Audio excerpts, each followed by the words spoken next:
All right. Welcome to Powered by Authenticity. We love a live recording. And you know what we love even more are when our live recordings are with amazing guests. And tonight, you guys are in for a treat. I am thrilled to welcome Stephanie Cord Miller, the CEO of Empower Your Results, to the show. Stephanie, how are you tonight? Oh, I'm doing great, Emily. I'm just excited to be here. I love this podcast, and I think the conversations you have are really nice. Oh, thank you. And thank you for Yeah. being here. We appreciate it. So, Yeah. why don't you tell everybody a little bit about yourself? Well, I mean, I could, like I'm originally from Texas. I moved to Boston, Massachusetts when I was 19 when I transferred to Boston College. So now I'm a Boston. I'm a masshole, I would say. Um, but it's like you can take the girl out of Texas, but you can't really take the Texas out of the girl. There's a part of that that's true. And so I moved up to Boston when I was 19, went to Boston College. I ended up meeting my husband my senior year in college, and we got married, stayed in Boston. And I kind of walked into this career in technology that's taken me on this really awesome ride through adult education and media and commercial media and public media and technology and community building. It's been a cool ride. That's amazing. I love that. Do you have any kids? Any Oh family? yeah, yeah, yeah. Yeah. So I do. So we got married and I have two kids and they're young adults now, which is awesome. Aw, So, amazing. I'm definitely not one of those people who are like, "Oh gosh, I wish they could be babies forever." No, no, never once. Not once was I that person. I was always kind of like, I can't wait to be an empty nester. And now I'm here and it's pretty awesome. But the nest is not empty. They don't leave. They don't Yeah. leave. Um, Aw. they're here. But I now have but they're adults. I don't have to worry about babysitting. I actually have somebody who can, like, watch the dogs if my husband and I wanna go away somewhere. So, like, Yeah. things are awesome in that way. And, we have 2 dogs. They are the alternate or what we call my kids call them the alternative children, um, because, they've kind of taken over I guess our attention as parents, really. And, they're just a cute little, loud, very annoying and obnoxious, little Jack Russell Terriers. So Oh, they're tiny. yeah, they're little terrorists. Oh It's my true. gosh. Yeah. I have 2 Cavalier King Charles Spaniels, and, Oh, I feel that. yes. Yes, yeah, they have personality. Oh, They yeah. have a lot of personality. Yeah, it's fun to see, actually. It's kind of fun to watch them. I have this fond memory of a King Charles Spaniel, when I worked at, CBS Boston, there was, like, radio stations and TV like, I think it was, like, 3 TV stations, well, 1 was in Rhode Island, so 2 TV stations and, like, 5 radio stations kind of all mashed in this space, and, I believe is one of the long-standing kind of, evening nightside radio talk guy, Yeah. he would bring his little King Charles Cavalier. He was the only animal I think that was, like, allowed in that building, but that dog was a fixture. It was always with him, and it was and I just it's such a great memory. So, like, it was a very great experience Yeah. with the King Charles Cavalier. Awesome. Oh, that's so Mhm. cool. Yeah, we love our pups, don't we? Everybody loves pups. Like, what I didn't wa I was very against the dog for a Yeah. long time, and then my husband kinda sneak attacked, with a, 3.5 pound puppy and was like, "I don't know, what do you think?" And Uh, you're like, "You're a goner," at that point, and then you're like, "When can we get the next one?" And now you're in for it, we're now we're in for a ride. Yeah. I did kind of the same thing. My daughter found the little female, and we worked through a local breeder, and we Mhm. had selected her, and the breeder kept posting a picture of this little guy, her brother, that didn't have a home, and I just kept looking at this puppy going, "Oh my God, it's gonna be homeless." So of course it no. Now we have the brother and sister. Oh, yeah, now you've got the 2 of them. Yeah, Yep. ours are actually siblings, same parents, different litters. Yeah. So we went kind of back to the same people, which was pretty cool, but Yeah. we've lived in Boston kind of the whole time. We live in Roslindale, which is a village inside of Boston. So Boston is made up of 16 different kind of neighborhoods and villages, which makes up what's called Boston proper. And we kind of live inside of Boston proper, which is pretty awesome. So I look at it as like a city. It almost feels like a city burb. Like Yeah. it feels very neighborhood and that kind of stuff. But I can hop on a bus and get to a subway station and like be downtown in 40 minutes, which That's is cool. amazing. Yeah, that's really Yeah. nice. What a great Yeah. section of the country to live in too. So Yeah. Yeah. I mean, it was interesting culture shock about being raised in Texas sure. because, you know, life is different in Texas. It's environmentally different. It's, I would say from a diversity perspective, it was very different in Yeah. my context of things. And um, what I loved about my kind of coming into Boston, I was 19 years old. I was transferring to Boston College. It was like September 1st of 1993. And I had a trunk full of, things. And I had like 2 large suitcases and I got put on a plane and I had a cab drop me off in front of this apartment that I'd rented that I'd seen one time, right? On like a quick trip up to like do orientation and Yep. things. And I'm dragging all of this stuff into the building because like the cab driver didn't get out and like bring it to your door or anything. Literally, it was just like, bye. Oh. Pulling it in, and I'm living in this like studio apartment, and I've never like we didn't have studio apartments in Texas. Like I Yeah. didn't even realize that air conditioning was like an optional thing Yeah. because everything like air conditioning was ubiquitous in Yep. our lifestyle, Yep. where in New England it's incredibly optional. So there were some interesting things that you learn about how, we live in a really big country Yeah. and this country covers so many things and it provides a lot of perspective Yep. around how beautiful and big this country is, but also how each of these places has its own personality and Yep. its own kind of an environmental experience. And I've felt like I belonged in Boston Aw. when I discovered that at 13 years old because my mother brought me up here on a flight, like her last domestic flight. She was a flight attendant for American Airlines. Oh, amazing. And it was her last domestic flight until she went to international.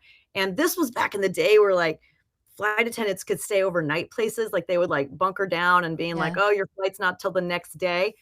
They don't do that now. They wear them out. Yeah, they do. But we had an opportunity to stay downtown and explore. And like I got exposed to this and I felt called Yeah. to this place.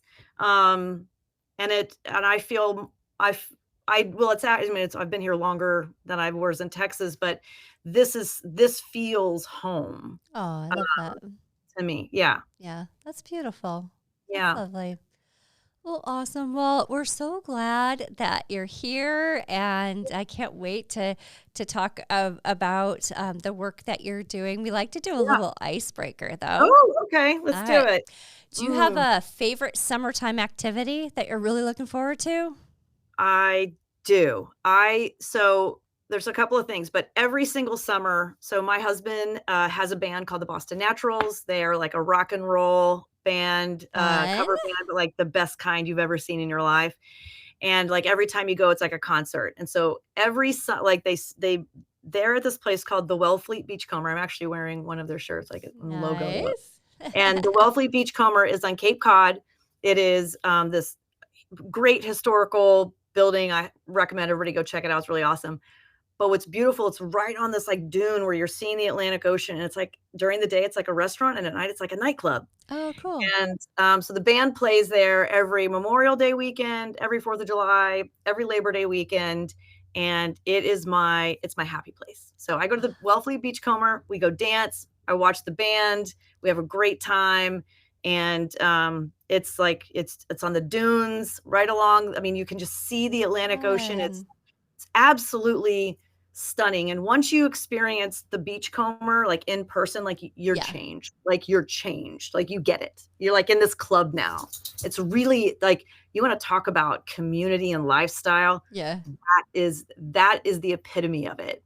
It's so wild. Like they've done such a great job, but I love that place. That is so great. It's good to hear you're passionate about that. And it's Yeah. Memorial Day weekend. So you're Mhm. gearing up for your first one. That's Opening amazing. weekend. All right. That's Yeah. so So cool. That sounds like a really great time. Yeah, it it really is. It does. is. Do you have a something planned for you? Yeah. So, me personally, I can't wait to jump off of our pontoon boat at a waterfalls on Calendar Bay and Lake Nipissing. So, that I is love my that. moment. Sometimes there's a bottle of champagne. Producer Ken often gets tasked with helping me open said All right, Ken, I like It it. does happen. and producer Ken, I think I know what he's going to say, but All go right, what ahead. about you, producer Oh, Ken? I'm looking forward to getting some fishing I in. know it. That's a good one. That's a good one. I also we hit the Lake of the Ozarks. Yay. Almost every year as a certain part of our family, it's like cousins, we do like a little family reunion. Yeah. Like we get a pontoon boat for the day. And one other day we'll get jet skis. Yeah. Let me tell you, big lake life is awesome. What a great way to spend time. Fishing, boating, Yep. chilling. Love it. Yes, absolutely. So sounds like we all have the lake in common. We're all Mm, looking forward to that water adventure. yes. Yes. Awesome. Well, I would love for you to share Okay. about the work that you're doing with Empower Your Results. And I know you also work with CEO I Roundtable. do. So Yeah. tell us a little bit about the work that you're doing.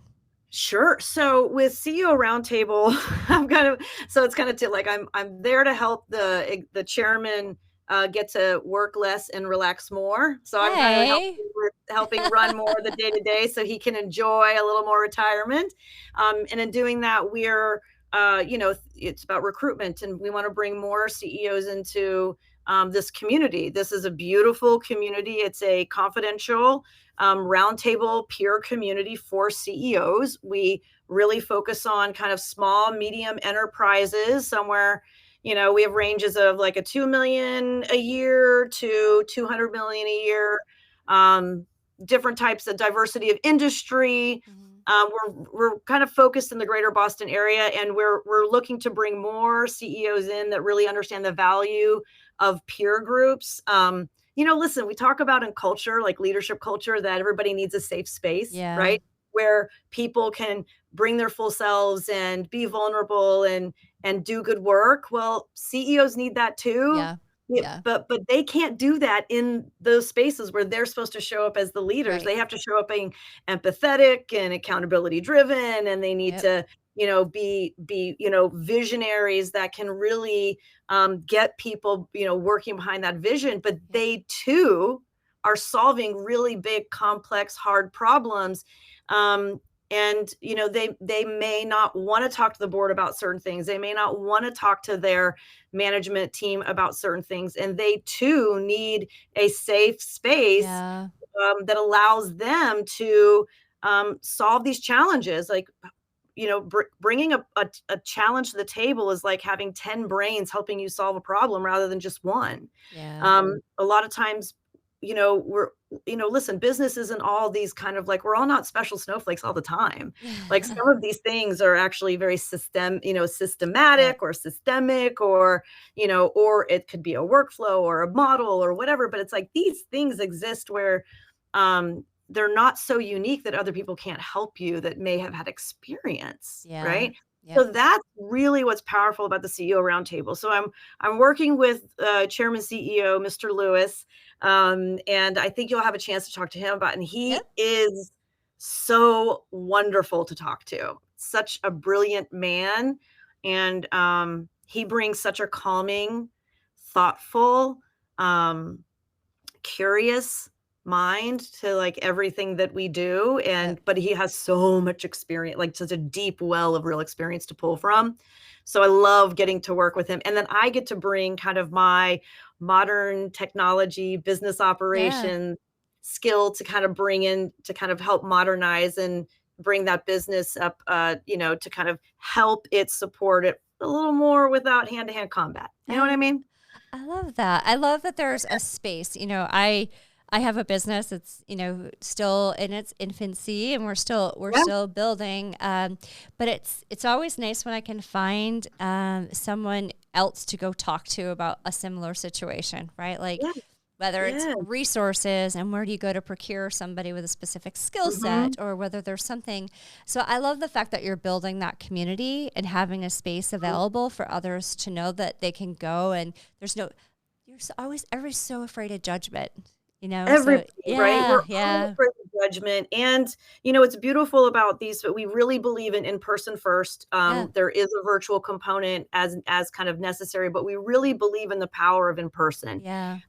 I think people are craving it. I think, we definitely know a lot of CEOs want their people back in the office, but people are resisting. Well, like, this is what a peer group helps you. It helps you process, where is this, like, I want everybody in the office coming from, what is it really coming from? Some of it's coming from like your own stuff that you might need to like go see a therapist about. And sometimes, what's beautiful about these confidential spaces is that, like, we don't record them. Like, even if you show up in Zoom, nothing's recorded. Right.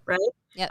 When we say it's a confidential space, like, we want to make sure that we're creating that space, but we also want to create community so that it's not just the 10 or 12 people in your table, but you're starting to understand that there's a broader community and more brains that, can be brought to the table about specific things. So we're really looking at recruitment. We're really looking at, and, making sure that we're, make that member experience is really rich and valuable to them, and offers them the support and care that they need, being part of this community. So that's what I'm doing with CEO Roundtable. And then how it works with my business, Empower Your Results, is that we actually kind of do similar things, but we do it for different audiences. Yeah. So, I really focus on business operators who, like business owners who need to become better business operators. Okay. Right. Yeah. So I think about it as, like, I help mostly women business owners become superior business operators. Why? Because when people are starting a business, whether you're a business owner or you're like an entrepreneur trying to solve a crazy world problem or whatever, you're doing it because you crave a sense of freedom. You want that control. You want that ownership of your life. Yep.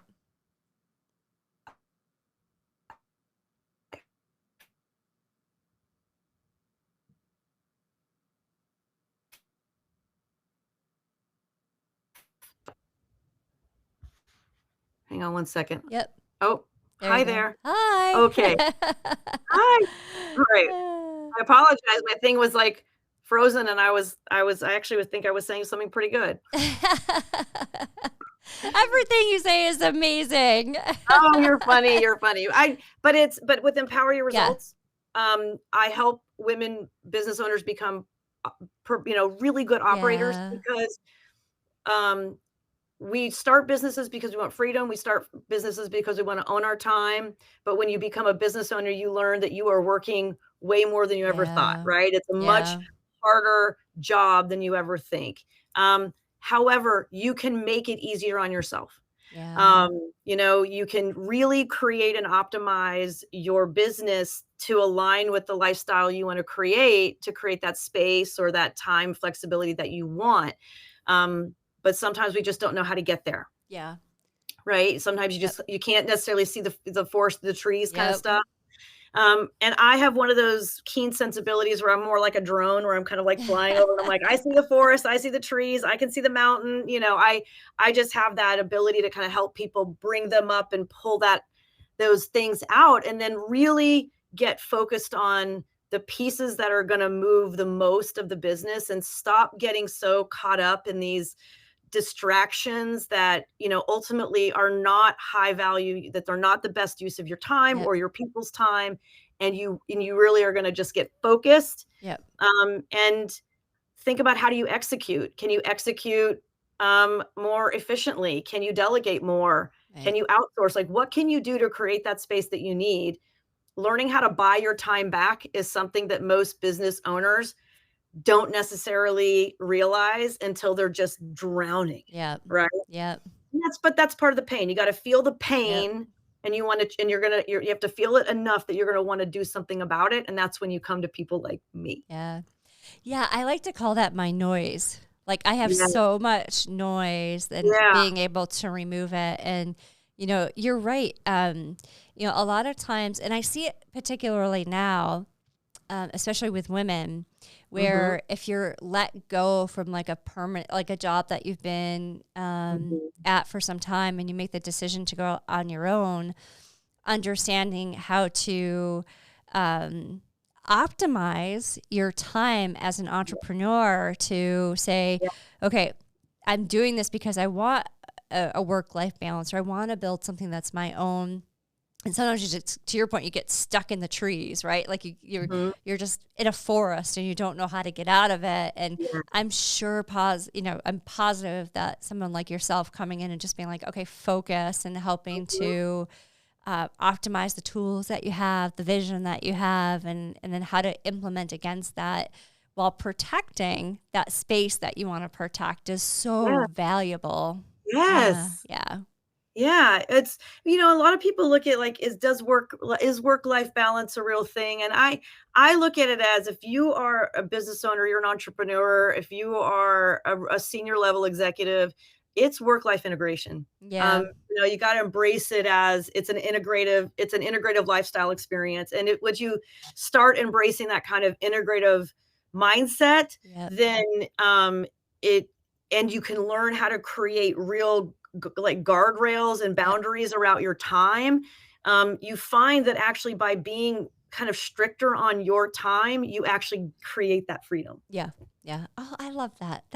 And it's so needed. You don't realize it at first, but when you could take a step back, you realize how much something like that is truly needed. So that's awesome. How exciting. One thing, and I'm wondering how this plays into it. I saw a recent post from you where you talked about shifting your mindset. Yes. And instead of it, being like, oh, when I have this, I'll be able to do this. Instead flip it to be, do, have. So changing the prescription and lens of how you look at things. Yes. Can you tell us a little bit more about that? Because I love this. I was reading about it and I'm like, oh. Yeah.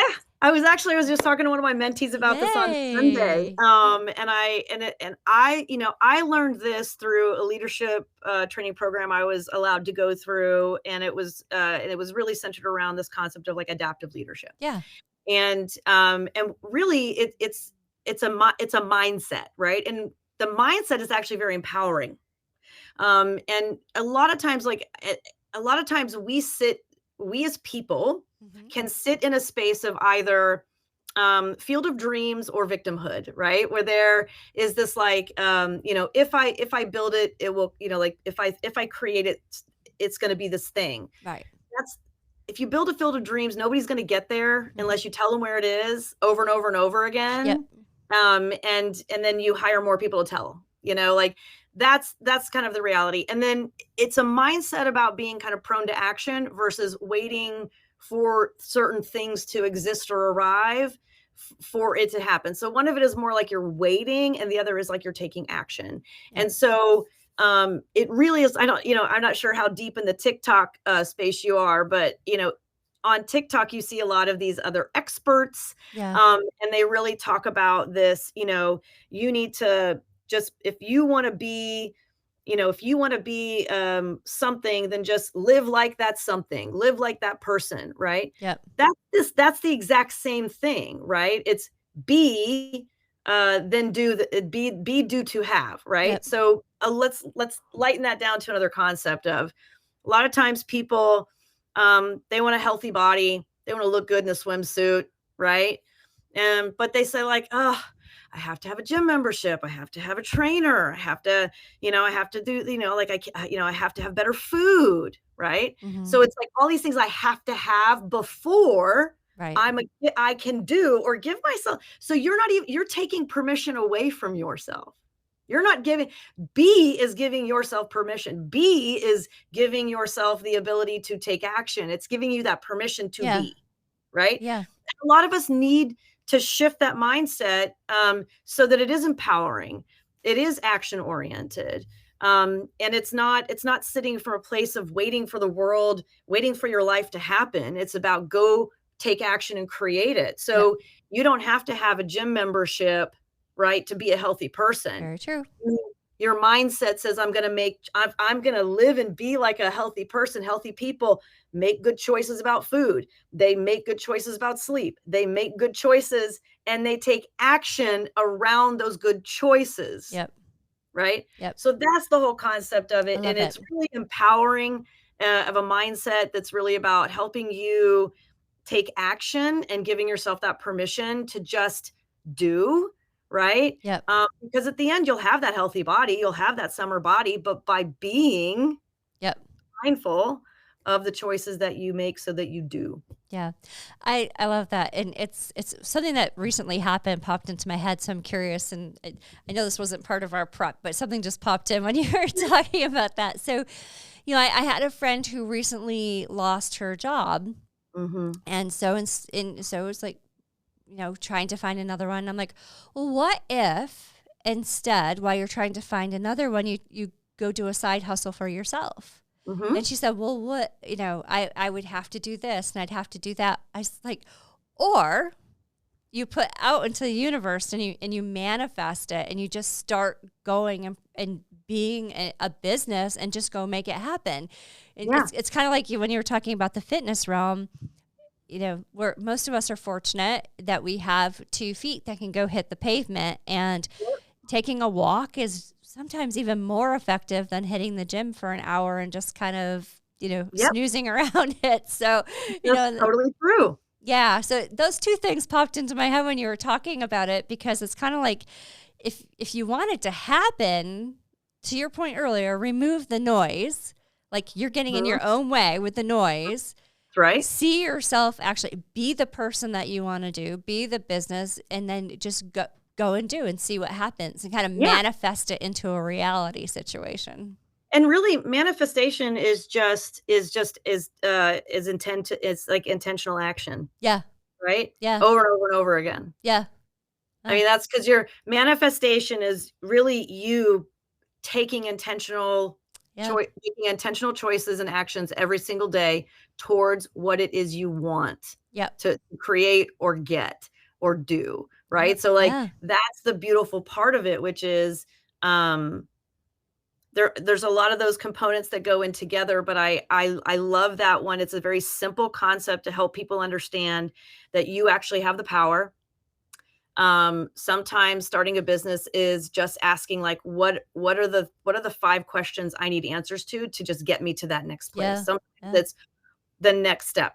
And I highly recommend the approach of what's the only next thing I have to worry about to move this forward. Yep. That's how you kind of also work out that noise, because then it becomes, what is the actual next step? Yep. Okay. I've learned that information. Now what do I do? Yep. Right. So it's about intentionality. Yeah. I love it. I've tried to start doing that with my to-do list that I have on a daily basis. It's what's the top 3 things. And I'll tell you when a shift happened. So it was always client first. So I take a sheet of paper and I've got my pillars. So I've got my clients, then I have my consulting firm, my podcasting, and then personal. And recently I made a shift, and I shifted that to personal first, because the personal usually includes my workout, which once I get that done, I feel better and the rest just kind of happens. But then the number one thing that, like, if for across all the boards, if that's the only thing I get done today, what could I then build upon it tomorrow to get to the second thing? And it's a shift that I've recently made myself to try to your point, remove the noise. That's brilliant. Like and see how simple it really comes down to. It's actually, we like to make things super complex. We like to make these things harder on ourselves. They don't have to be. Yep. But we live in this world of just noise. Yeah. Right. And then scope creep constantly. Scope creep, overthinking it, all the good things. All of it. Yep. My next question that I'm thinking about is this shift in mindset. If that could grow across an organization, how do you think that would actually help organic growth. You know, you change the perspective of your teams. How does that support not only personal growth, but your organizational growth? I would have to think they would be pretty. I believe that it's empowering. I think that if you are, if you're a leader that can really delegate and feel confident and trust that team to execute, then the be do have mindset tied to a really clear vision of like, this is where we're going, right? The why we're going to do it. Yep. And then when you can articulate like what it needs to look like, or what it needs to, like how much it needs to make, or what it needs to look like. And then you allow these brilliant people that you hire to help figure out like the how you get there. Yeah. And you give them that, just like, you get to be this person, like you be this person, like be marketing, be sales, be operations, like be, and that if you can, as a leader, do that, then what you find is that you will probably move about 30% faster as a business, and you may end up yielding, definitely probably double-digit increase in revenue over time. Yep. Because you're allowing the team to create a system that is about execution, right? And if you empower those people to know where they need to go, understand how, what are those kind of KPIs that need to keep them on course, you don't necessarily have to worry about getting in all the business all the time, right? Because then you're focused on the right things, right? Yeah. And if you're focused on the right things and you let them be, right? So they can go do, right? Then you will have, right? So like, that's also like how in an organization, it can work. But awesome. It really is dependent upon, I would say the leadership kind of capabilities and the management capabilities of that team. Yeah. I love that. The other thing I'm thinking is the impact to culture, because when you have a culture, and when you were kind of talking through that, it almost made me think about, okay, you've got your strategy that a leader is going to put in, that's your strategy, and let your leadership go after that. But how you achieve that growth that aligns to that strategy, you can almost have your teams have like that entrepreneurial spirit, because they know what they have to go do. So the positive impact on culture, I mean, it's got to be pretty big. It's what you end up seeing is like, people don't leave. Yeah. Right. Yeah. They build a really strong team forms that creates this. I'm not going to call it a family, because I don't like calling companies families. But I would say an incredibly a well-oiled machine of people who really enjoy getting to do that work. Yeah. And getting to do it together. Because you're giving that space. Like when I worked at NPR Digital Services and I was promoted to take it over as managing director, I kind of inherited a little bit of a mess. From a cultural perspective, morale was tanked. We had lost 40% of the staff in the 6 months prior. Yikes. So people were not happy. Things were not good. And of course, I got put on a little bit of a glass cliff, not going to lie, but it was I would say in my career so far, from like a job perspective, it has been the most wonderful experience of my career. Aww. We created magic, because I became the leader that this team needed. I was transparent. Unless it was under NDA or it was HR related. Yep. I was willing to share information, right? Yeah. And I did that so that they could understand, here are the conversations being had at much higher levels. So here's the context and rationale of what things are kind of cascading, or why decisions are being made. And if they, and what they appreciated was that they had context. And by giving them the empowerment to go do their job, but providing them with the context they needed to make good decisions, I could trust that we were always going to be moving in the right direction. And it became magic. Like we went from, in 1 year, I rebuilt that team, but we had increased the happiness like by 2 points over the company's average in 1 year, right? Amazing. We shifted the customer sentiment double digits in 1 year positively. And part of that was because people were like, what do we need to be doing? And I'm like, Yeah. stop shoving new stuff down our customers, Yeah. faces when they want the stuff that they have to work. Yep. So we're going to focus on making everything we have work really, really well. We're going to fix the stuff that really, really bothers them. And we're going to stop pushing a bunch of new stuff unless it's really mission critical or it's business critical. Right. Yep. And, that changed the game. And once I said that, everybody was like, got it. And it was fantastic. And it was about radical transparency, providing that depth of context. It was about empowering people to do their jobs. It was letting them know what the end, like what the Right. goal is. Yep. And letting and believing in that they had the right skills to get it done. And it was magical.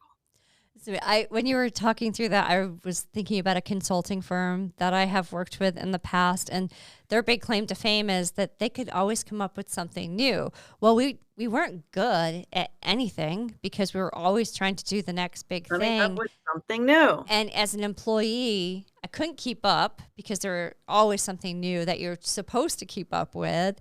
Yep. You had no time to provide partner and customer support because you're so busy just trying to run in circles to keep up. So when you were talking through that, I was flashing back to a culture that was so toxic and uncomfortable. Yep. And I could just feel probably the change that you would have felt, changing that shift for your team at NPR. So that's amazing. Yeah, it was the right choice. Like Yeah, for sure. Remember if you're here to serve you're here to serve customers, right? Yeah, Like, yeah. however you want to call your customer, whatever name you put on your customer, we were still serving customers. Yep. And we needed our customers to feel good about doing work with us, and we needed to improve it. And there was this culture of, at that time, I think a lot of media companies kind of played in the space where, they were trying to be technology companies, right? Mm-hmm. And I get it. But if you don't have like Netflix money, and if you don't have, like Paramount money, you need to be amazing content creators and leverage technology to distribute and expand audiences, expand to audiences. Yeah. And so there was a lot of that, kind of space in it all. But what we were doing was really help elevating the digital, capability and the digital experiences that public radio stations were doing across the country. So we really like elevated the boats, where you rise, all the boats rise. And I'm really proud of that work. I'm super proud of it, but I'm more proud of the team that came together to do that last year of really hard work. Yeah. And to this day, these people have my heart. I am deep friends with many of them still to this day. I love that. Some of us try to pull each other into jobs. Yeah, for sure. Try to help each other because it was lightning in a bottle. And I know I will never be able to create that experience again, but I learned what it takes to create those environments so that the culture can exist. Yeah. And that's really exciting. So because I have that experience, I really, truly, I love working with these women and one, I'm not going to try to have to sell you on it. Either you know that this is going to help your business and you're willing, you're ready for that change. Change readiness is a big part of it. Yep. But if you're ready for that and you're willing to change kind of some habits, like the way you work in the day, or how you work with some of the people you work with, it could literally open up a complete huge change in your life that you just Amazing. may not see yet because you're not giving yourself the space and the grace to stop and maybe look around. Oh, I love that. That's so sweet. I just, I think about just the teams and how they probably feel too, and I have the same thing with isn't it so special when It those is. teams that you've built, you become friends, they become a part, an extension of, I've got a few people who I feel like they're family. I mean, and, that's just me being really real, Yeah. getting, Yeah. so I have two of my closest female friends yeah, um, now yeah, were women who worked with me or for me, yeah, um, and today they're some of my closest confidants, my closest friends, and like I dream about being able to I have my dream team of like bringing some of them back and and I'm like I'm going to bring us back together one day. You wait and see. I They will bring us back. I say the same thing, and I also say that at some point I will be able to hire producer Ken on a salary that's not takeout food. Yes, I know, exactly. We all want that. We all really want that. But I definitely know the like the power like that can like Yeah, you can create these amazing relationships and um I just think it does all go back to change readiness and it does go back to sometimes we reach that point where the pain of existing or doing the things the way you've been doing them you're just like I something's got to give, yeah, right? yeah, And my number one lesson that I kind of start with is like what got you here is not going to get you there. yeah, And especially if you are an entrepreneur or a founder, like founders have to become leaders. Some of them have never managed a person in their entire life. yeah, Some founders have never really built a full P&L yeah, or a budget or a forecast or any of that. And so many of these business owners, like I had this amazing woman who had like a $15 million business who had no real financial documentation. oh, And we fixed that for her. It gave us beautiful visibility into the site. We were able to locate, like, listen, if you could make this, change this here and change that there, it's going to change how much debt you're carrying. It's going to improve your cash flow. It's yeah, going, it's like then it gives you insight into what's really going to make this business work better and how can maybe we find places to like buy time back for that owner so yeah, that they can get that work life integration but breathe a little bit more. yeah, And that's about, are you ready to let go and delegate? Are you ready to allow other people to help you? Like, are you ready to receive help right. is one of the biggest things, especially for women. Oh, yeah.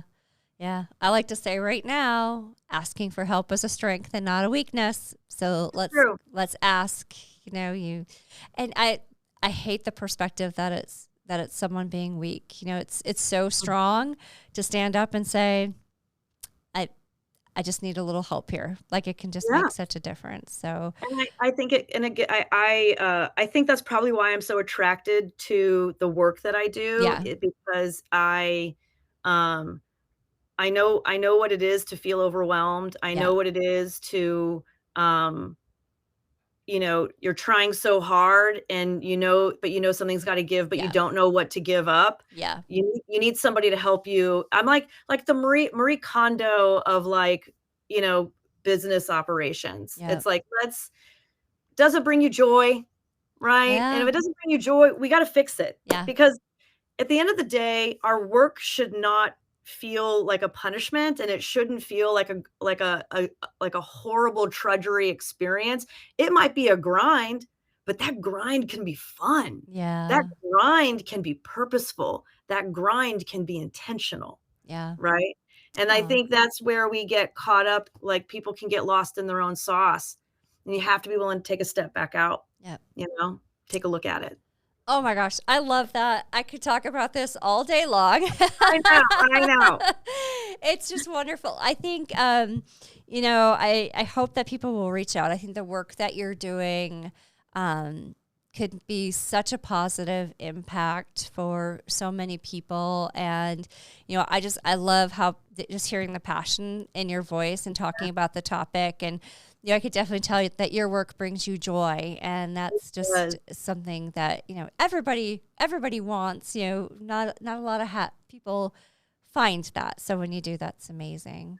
Yeah, I thank you. I appreciate that. I definitely am probably more of a giver than I should be. Yeah. But but I think that's just like who I am. And I get very, some clients I get really invested into, because I believe in these people. We build a relationship, you know, and, I'm not here just to like only help you with your business. Like I want to be your confidant. I want to be an advisor, but I want to be somebody that is in your corner, that that is always going to be supportive of you. Yeah, that's part of the relationship that we build when we work together.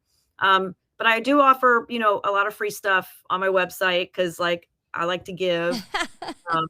And so there's cool stuff about like business agility principles, which is around change management. And that's kind of like, it's around, it's really about introducing change and helping people kind of get that ready. Like, are you ready? Like there's enough stuff there that will help you figure out whether or not you're really ready to do kind of the work I would do with you. And I have a new product now. It's a self-guided SWOT workshop. So strength, weakness, opportunities, and threats. Mm-hmm. I do this with everybody at the start. And I just decided I'm going to give this out. And if people want to talk to me about it, they'll come back. Yeah. If not, this is a great way to start gaining a little bit of that clarity about where you really need to be kind of spending your time. Mm-hmm. And it's a step-by-step self-guided workshop that will, and you could do it through the context of like your business. Yeah. Or you could do it through the context of yourself. Awesome. Oh, I love that. And we will, when we push the audio for the podcast, we'll make sure that it's in all of the show notes. So there's a direct link out to your website. I appreciate that. Of course. Yeah, that's awesome. Well, anything fun on the horizon? Obviously, you got big Memorial Day plans, but anything? Yeah. Well, the Boston Natural is going to be dancing my heart out this weekend. But I have 2 awesome trips. I'm taking one trip with my daughter. We're going to Ireland for a wedding. So we're going to do like a little mommy-daughter long weekend in Dublin. So I'm really excited about that because you have to invest in all of the relationships in your life. And my daughter's really, me and my daughter, that's an important one. And then my son and I are going to go to the Lake of the Ozarks family thing in July together. So he and I are going to do that trip together, while the husband is still being the rock star all over Cape Cod and in Boston. And then, and the dogs will get watched by, my daughter and my husband while my son and I get to go. So I'm really excited about my kid trips this summer and family. And so, I'm all about being grateful and appreciative of all of the things that I have. And I really am just really deeply experiencing a lot of just like being present moment. But I'm so excited that on the horizon, I have these really fun and exciting plans. And, it's been a while. It's been a while for these. Last year was a really hard year for me, health-wise. And I feel like I've come out to a place where, being able to travel with my children is just, it's a gift. Yeah. And I'm just so grateful. And I'm excited about it. How about you? What about you? You gonna go do anything fun besides the lake? Well, we have Comic-Con coming up.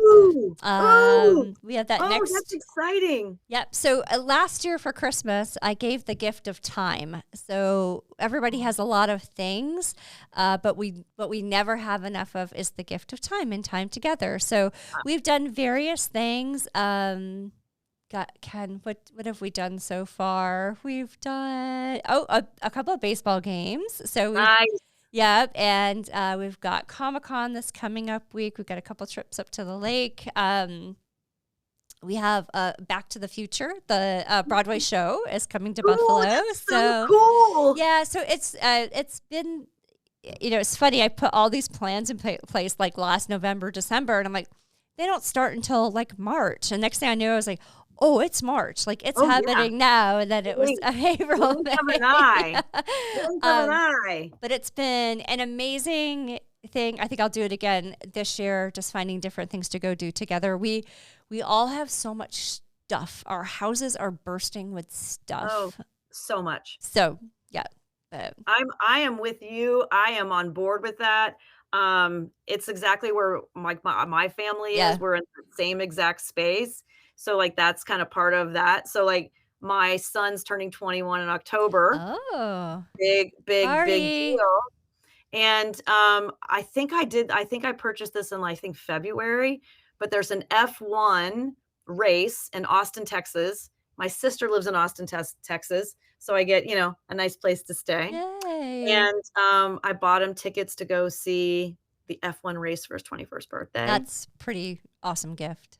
And yeah, I mean, he's not going to get a gift for a really long time after this one, but 21's a big one. 21's a big one. So we're gonna do that up, and then so I am excited. I'm excited about that. But I'm a huge planner. I don't know about you, but I'm traditionally I'm planning my life out at usually about 18 months. Yeah. Yeah, you'll find mine in a spreadsheet. Yep, exactly. Yeah. Well, I believe one of my favorite questions. Are you ready? Mm-hmm. What's the difference between a dream and a goal? The difference between a dream and a goal. I mean, a goal is you just go do it. A dream is something you don't put action against. It's a plan. Yeah. It's a plan. Yep. And it's like you can make anything happen, but you got to take that action. Yep. And it's like life is what you make it. Either you can sit there and let life happen to you and you can kind of be in a reactive kind of space, or you can learn how to create the life that you want and be intentional about it. Yeah. And you also feel pretty grumpy when you're just kind of sitting there not going after what you want. So like we're responsible for our own happiness. So get out there, folks. That's right. Go be something. I love that. Something. Go be and do something. Heck yeah, Stephanie, I'm with you. Yeah. Well, thank you so much for being here. I love this conversation. I could keep going, so we'll have to have a part 2 because I could love just that. keep Let's talking. do it.